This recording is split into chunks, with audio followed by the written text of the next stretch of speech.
మీ business ఏదైనా మీ ఊర్లో promotion చేయాలంటే అది సుమన్ టీవీతోనే సాధ్యం. ఇప్పుడే సంప్రదించండి. ఆపరేషన్ కాంబోడియా నిజానికి విశాఖ పోలీసుల చొరవని ప్రతి ఒక్కరు కూడా అభినందించాల్సిందే. ఎందుకంటే కాంబోడియాలో చిక్కుకున్న బాధితులు ఇప్పుడు తమ కుటుంబాల వద్దకు చేరి విశాఖ పోలీసులు తీసుకున్నటువంటి ఈ చొరవకి 2 చేతులు జోడించి కృతజ్ఞతలు తెలుపుతున్నారు. నిజానికి అక్కడ వాళ్ళు పడ్డ కష్టాలు, వాళ్ళు ఎలా అయితే నిర్బంధించిన పరిస్థితులు చెప్తూ కన్నీళ్లు పెట్టుకుంటున్న పరిస్థితులు ఉన్నాయి. మనతో పాటు ఒక కాంబోడియా బాధితురాలు కూడా ఉన్నారు. ఆమె చాలాసేపు మీడియా ముందు అక్కడ ఏం జరుగుతోంది, వాళ్ళతో ఎలాంటి సైబర్ క్రైమ్స్ చేయిస్తున్నారు, అసలు వాళ్ళతో ఒక క్యారెక్టర్గా మలచబడుతుంది, ఇదంతా కూడా చెప్తుంటే చాలా భయంకరమైనటువంటి వాస్తవాలు బయటకు వస్తున్నాయి. అసలు ఏం జరిగిందో ఆమె మాటల్లోనే విందాం. మీరు ఇందాక చెప్పిన చాలా విషయాలు లిటరలీ కళ్ళంట మాకు నీళ్ళు వచ్చాయి. ఎందుకంటే పీరియడ్స్ టైంలో కూడా వాళ్ళు క్షమించటం లేదు. అలాంటి పరిస్థితుల్లో కూడా డోర్స్ కూడా లాక్ చేయకుండా టాయిలెట్స్కి వెళ్తున్నప్పుడు అంతలాగా మిమ్మల్ని టార్చర్ చేశారు. అంటే అసలు మీరు ఎప్పుడు వెళ్ళారు ఇక్కడి నుంచి? మార్చి 25th నైట్ 12కి ఫ్లైట్ చెన్నై నుంచి ఇక్కడికి. అంటే డైరెక్ట్గా కంబోడియా తీసుకెళ్ళలేదు తను. ఫస్ట్ కౌలాలంపూర్లో ఫ్లైట్ దిగాం మార్నింగ్ 7కి. మళ్ళీ 8కి వెంటనే హోచిమన్ సిటీకి ఫ్లైట్. 2 ఫ్లైట్స్ ఎక్కాలి. నెక్స్ట్ డే మార్నింగ్ 10 అయింది. 10 అయిన తర్వాత క్యాబ్ బుక్ చేశారు. క్యాబ్ కూడా మేమే ఇచ్చాము అమౌంట్ మొత్తం. తనైతే ఏమి ఇవ్వలేదు. తను అసలు లేడు, ఓన్లీ మొబైల్ కాంటాక్ట్లో ఉన్నాడు. నాతో పాటు వాళ్ళ బామ్మర్ది కూడా ఉన్నాడు. నేను అది ముందు మీకు పరిచయం ఉందా? ఆ అన్న మాకు చిన్నప్పటి నుంచి తెలిసిన వాడే. అందుకే నేను తను చాలా ట్రస్ట్ చేసి వచ్చాను. వెళ్ళాను. తనైతే లేడు, వాళ్ళ బామ్మర్ది అనేసి నేమ్ కూడా వద్దు ప్లీజ్, తను కూడా సఫర్ అవ్వకూడదు. ఆ అబ్బాయి నేను కార్లో వెళ్ళాము. అక్కడికి వెళ్ళేసరికి నైట్ 9 అయింది. అది యాక్చువల్గా వియత్నాం అని నేను అనుకుంటున్నాను. అక్కడ దిగిన తర్వాత రూమ్లో బుజ్జి అది తీసేయండి, రూమ్లో రేపు మార్నింగ్ జర్నీ చేద్దాము, ఇక్కడ నుంచి ఆఫీస్ దూరము, నైట్ జర్నీ వద్దనేస్తే నేను సపరేట్ రూమ్ తీసుకున్నాను. దానికి $13 ఎంతో తీసుకున్నారు. వాళ్ళు సపరేట్ రూమ్లో ఉన్నారు. నెక్స్ట్ డే మార్నింగ్ 8 కల్లా రెడీ అయ్యాము. అక్కడికి వెళ్ళేసరికి 2 అయింది ఆఫీస్కి. ఫస్ట్ అయితే ఫుడ్ ఇచ్చారు, తిన్నాం మేము. తిన్న తర్వాత ఇంకా ఇంటర్వ్యూ ఇట్లానే చిన్న టేబుల్ వేసి 2 ఉన్నారు. కేరళ పర్సన్ రోని బాస్, అక్కడ చైనీస్ బాస్ ఉన్నాడు. బాస్ చెప్పకుండా రోని అతను ఇంటర్వ్యూ చేశాడు.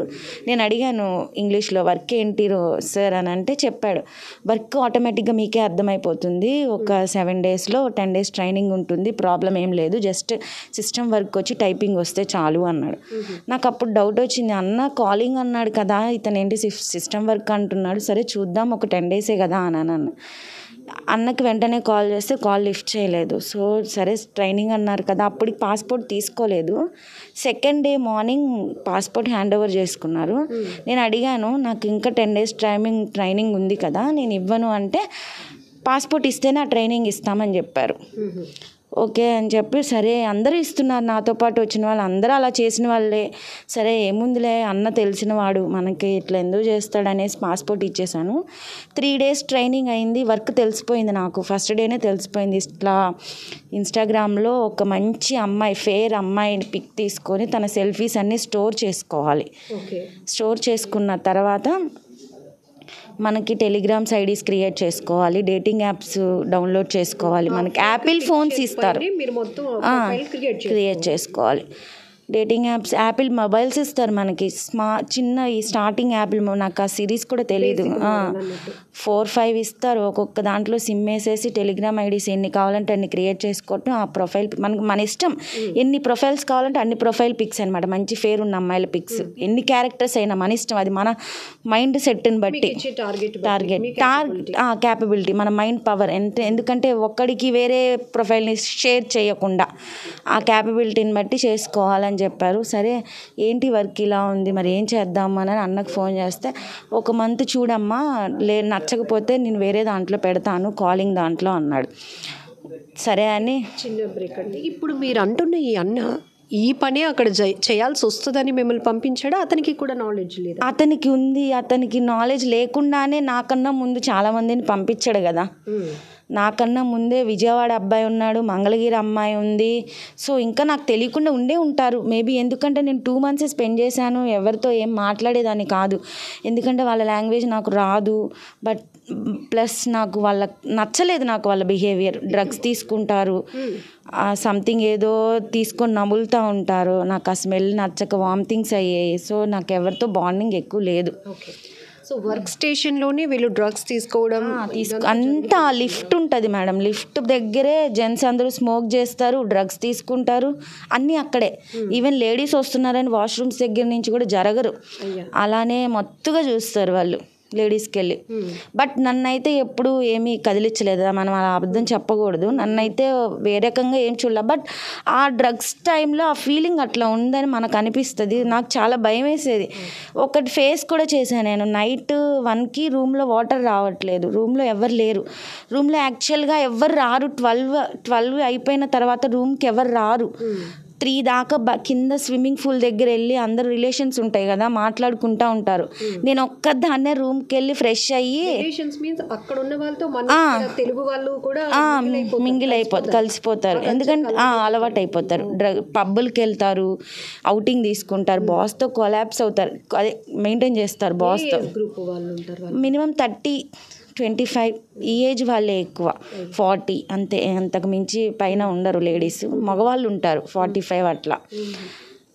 ఒకరోజు ఇట్లానే రూమ్లో వాటర్ రావట్లేదని నేను 1కి అప్పటికే ఫ్రెష్ అయ్యాను, తినేసాను, నిద్రపోయాను. స్టమక్ పెయిన్గా ఉంది, వాష్రూమ్కి వెళ్ళాలనేసి వెళ్తుంటే ఇంకా ఆ టైంలో చూసి, అదే ఫస్ట్ టైం నేను చూడటం అలా ఆడవాళ్ళు కూడా డ్రగ్స్ తీసుకుంటారా అని.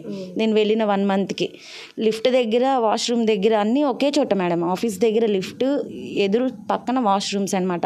Ladies seat, gents seat.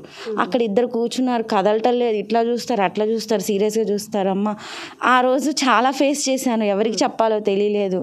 ఇంట్లో వాళ్ళకి ఫోన్ చేసి చెప్దామంటే అసలు ఇంట్లో వాళ్ళకి ఈ వర్క్ అని తెలీదు. మా హస్బెండ్కి చెప్తే ఆల్రెడీ కొంచెం తెలిసింది, అసలు నువ్వు ఎందుకు వెళ్ళావు అనేసి గొడవలు అవుతున్నాయి.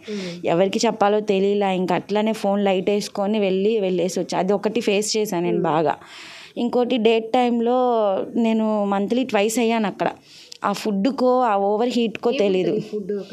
Only basmati rice, chicken, buffalo curry. మేమైతే అది టచ్ కూడా చెయ్యము. ఆ కర్రీ వండిన రోజు చికెన్ ఇస్తారు, బట్ అది మనం తినలేము.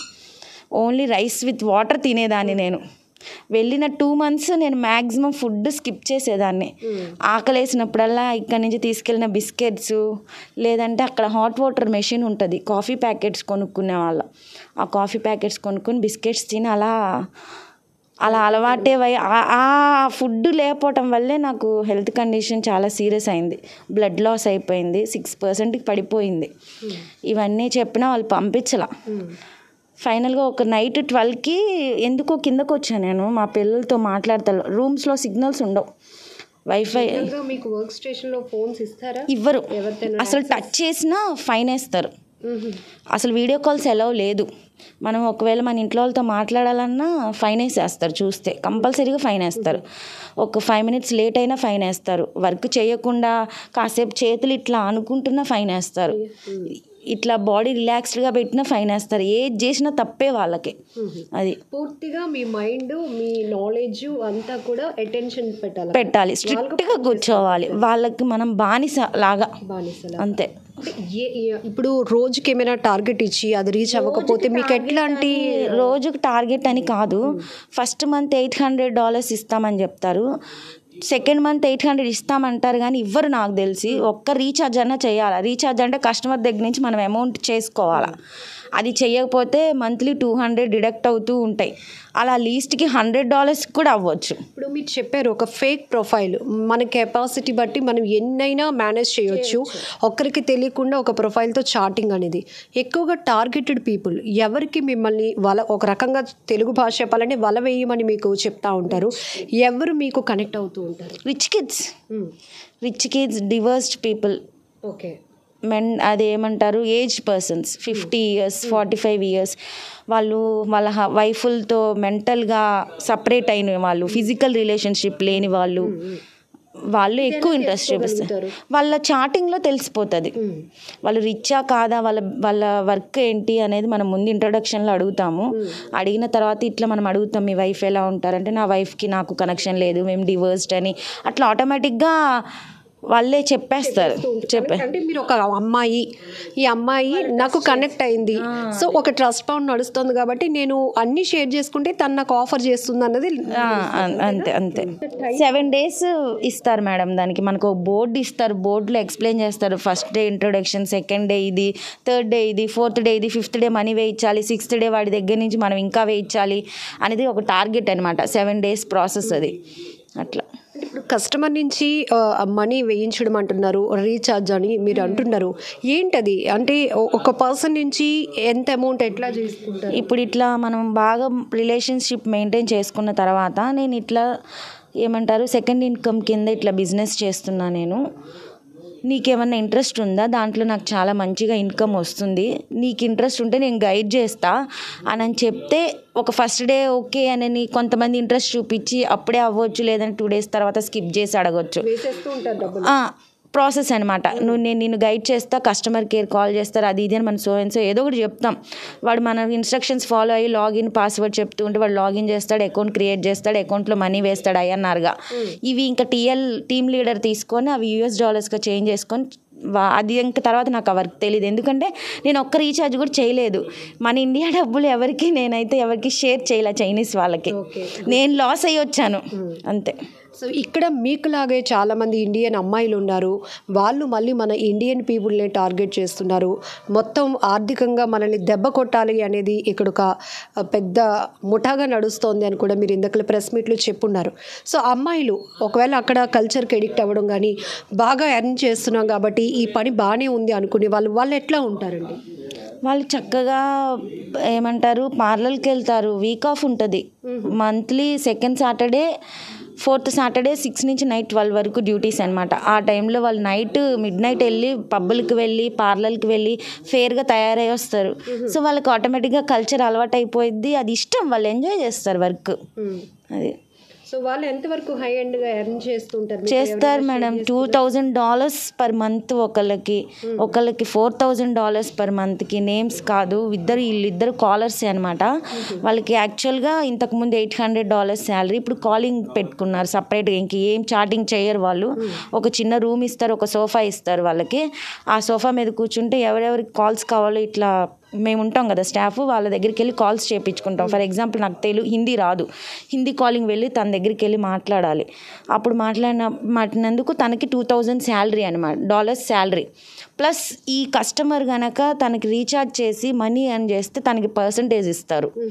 మళ్ళీ నాలాంటి వాళ్ళని జాయిన్ చేసినందుకు పర్సంటేజ్ ఇస్తారు. అలా మంత్లీ $4,000 వరకు ఎర్న్ చేసుకుంటారు వాళ్ళు. ఇప్పుడు ఒక ఏజెంట్ నుంచి ఒక కంపెనీ తీసుకుంటుంది, అక్కడ మీరు సరిగ్గా మీ పెర్ఫార్మెన్స్ లేకపోయినా, మీరు చెప్పిన మాట వినకపోయినా వాళ్ళు వచ్చి మరొక ఏజెంట్ ద్వారా ఇంకొక కంపెనీకి అమ్మేస్తారట. అట్లా అది జరిగింది? నేను ప్రాక్టికల్గా చూశాను మేడం. నేను వెళ్ళిన 10 daysకే 2 పిల్లలు, నాకన్నా చిన్న పిల్లలు, మగపిల్లలు, ఏజ్ తక్కువ వాళ్ళు, చిన్న పిల్లలు పాపం 24 years అనుకుంటా నాకు తెలిసి.